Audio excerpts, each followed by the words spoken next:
De volta, já aqui com Bem Assim, olha só, meu povo, se você gosta desse mês de junho por conta das comidas típicas, se chegue que a gente vai conversar agora sobre elas. Será que faz mal? Será que eu posso comer? Será que não? E aí, é muito calórico? Não é muito calórico? Milho não é bom não, ou milho é ruim? A gente vai descobrir tudo isso agora, aqui no estúdio. Cíntia Lima, nutricionista, está aqui conosco para desmistificar todos esses assuntos referentes às comidas típicas, não é isso? Exatamente. Obrigada pelo convite. É isso, meu amor. Obrigada pela sua presença. Vamos começar falando do milho? Bom. E aí, milho é bom ou milho é ruim? Então, milho é um mistério. É um mistério, é um mistério. As pessoas existem muitos mitos, na verdade, em torno do milho. Porque existe um mito popular de que o hipertenso não pode comer cuscuz, por exemplo, que é a farinha, né, minimamente processada do milho, porque seria um alimento quente que sobe pressão. Então, eu acho que esse é um dos primeiros assuntos que a gente precisa desmistificar relacionado ao milho. Então, é mito? É mito. Hipertenso pode comer cuscuz? Hipertenso pode comer cuscuz. A questão é o preparo do cuscuz e o acompanhamento do cuscuz. Então, podem existir pessoas que digam assim, mas eu comi milho e a minha pressão subiu. Sim. Então, a gente tem que avaliar duas questões. A primeira é a quantidade de sal que foi colocada antes do cozimento.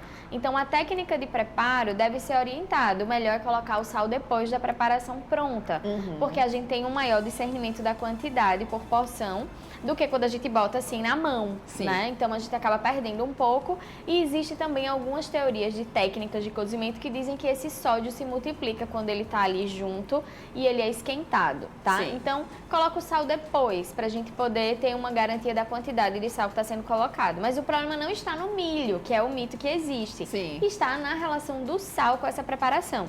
E o segundo ponto são os acompanhamentos. Então, é muito comum a gente comer cuscuz com charque, que é muito salgado. Carne do cuscuz sol. Com carne do sol, cuscuz com salsicha, com linguiça, que são todos alimentos ultra salgados.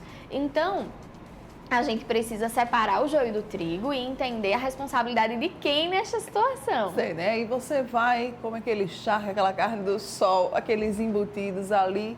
Aí, de repente, o culpado é o pobre do cuscuz. É o coitado do cuscuz.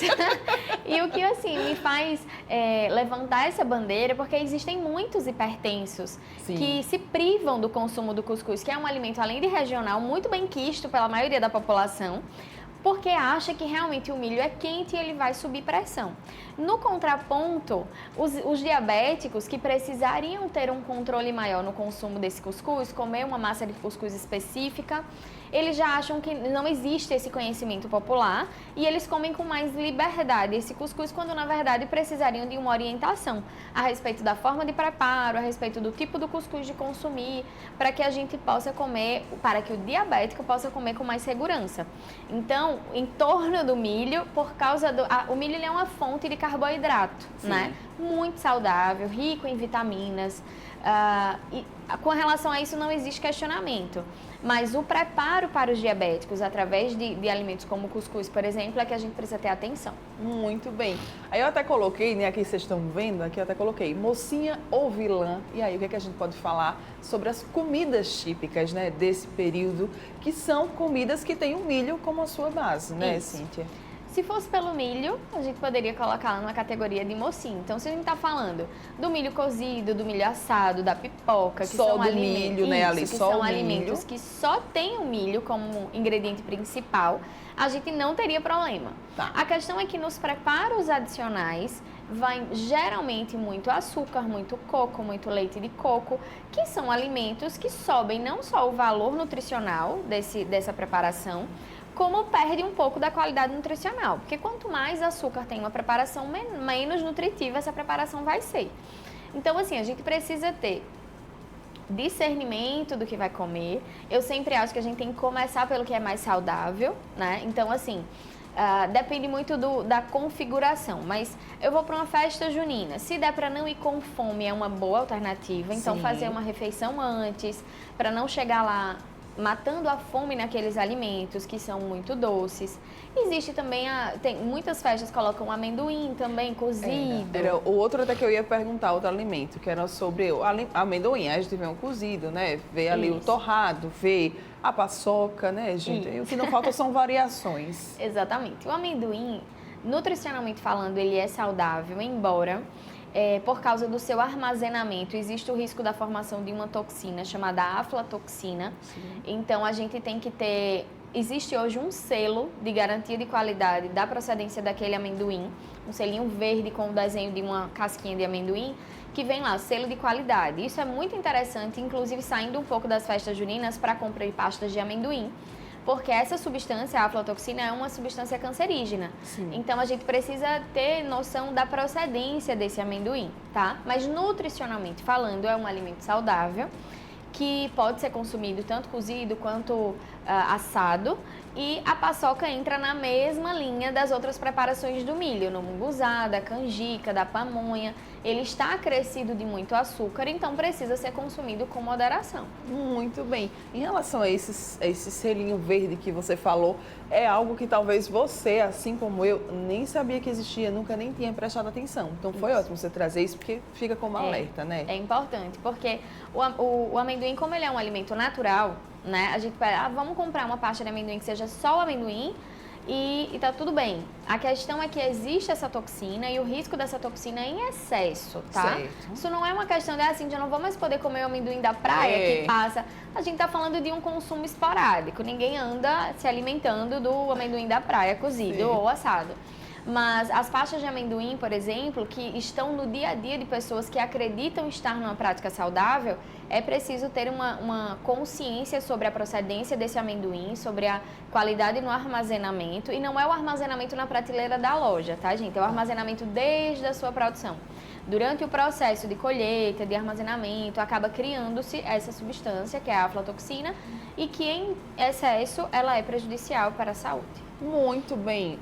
Um outro ponto, você falou sobre as comidas típicas, já sobre a canjica, sobre o munguzá e por aí vai. Realmente, de fato, nessas comidas a gente vê que existe, né, ali, é acrescido, né, no preparo, leite de coco, leite condensado, açúcar. Exato. Exatamente. E aí, Nutri? E aí que assim, não existe Gosto nenhum... tanto de uma canjiquinha, de um munguzazinho. O que eu faço? Nenhum alimento é proibido. Eu não trabalho muito com essa filosofia de que a gente deve proibir o consumo de alimentos. A gente tem que saber qual é a frequência que esse alimento vai estar na nossa mesa. É um alimento que eu vou comer numa noite comemorativa? Acredito que a gente não precisa nem adaptar essa receita.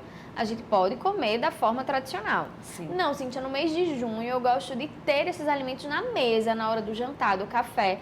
Aí a gente sabe que a gente pode trocar as substâncias que adoçam, trocar o açúcar e o leite condensado, por exemplo, por preparações mais saudáveis. Então a gente tem no mercado o xilitol e o eritritol, que são duas substâncias adoçantes, não esses adoçantes químicos, mas é um adoçante natural, que vem também do carboidrato do milho. Sim. E que podem substituir o açúcar de forma tranquila e alcança a palatabilidade do açúcar. Então, assim, a gente pode adaptar essas receitas, né, para que elas estejam na mesa, no dia a dia, sem que prejudique a saúde. Mas, infelizmente, liberar o consumo deles da sua forma tradicional, com meio quilo de açúcar, como é a recomendação para algumas preparações, leite condensado, leite de coco, coco, realmente aumenta muito o valor calórico. E não acredito que tenha nenhum ser humano que seja assim, está livre de comer isso. Todo mundo deve moderar no açúcar. Mas eu sou magra, mas também deve moderar, porque é uma substância que não traz grandes benefícios, além do prazer, que é um benefício também. A gente tem que considerar. A gente não pode se eximir também do prazer de comer o que gosta. Certo. Então, muito bem, para a gente fechar aqui nesse nosso breve bate-papo, quais que são as principais dicas que ficam, então, para a gente poder aproveitar junho e suas comidas típicas e o milho? Então, primeiro, esse discernimento de que maneira essa comida vai estar na sua casa, de qual é a frequência que você vai comer esse alimento, se for com frequência, adaptar as receitas, se você tem um objetivo, sim, eu estou precisando emagrecer, eu não posso, eu sou diabético, não vai com fome para essas festas, faz uma refeição antes. Quando chegar nessas festas, prioriza os alimentos que são mais saudáveis, como milho cozido, milho assado, né, a pipoca, e deixa para comer de forma pontual, apenas para satisfazer a vontade e não para matar a fome, né? O problema é a gente chegar com fome nesses locais. Tomar muito líquido, compensar no dia anterior ou posterior a essa festa, para que a gente possa ter um equilíbrio. É tudo uma questão de equilíbrio. Então, se a gente exagerou um pouquinho hoje, compensa amanhã, faz um dia mais levinho e assim a gente vai equilibrando. Equilíbrio, pessoal, equilíbrio, tá? Não precisa cortar do seu junho, não. Só vamos pensar aí, né, de uma forma de compensar mais. Exato. Maravilhosa, obrigada pela sua presença. Eu que agradeço. Sempre eu adoro Cíntia aqui, porque ela traz uma aula pra gente, né? E também, assim, é uma aula muito simples, com uma linguagem muito fácil, muito acessível para todo mundo. Eu que Contatos, agradeço. redes sociais, por favor, fique à vontade aqui, ó, câmera com você. Minha rede social é Cíntia Nutri, meu nome tem 2 Ys mesmo, não está errado. É para não ter dúvida se é no primeiro ou no segundo. Então é @Cíntia Nutri e lá tem todos os meus contatos. Muito bem, obrigada mais uma Eu vez. que agradeço. Tá? Bom dia. Bom dia. Você que está aqui ligadinho comigo, não vai sair daí. Pra gente fechar o programa, tem Kel Mona Lisa já aqui com a gente. Beijo, não sai daí.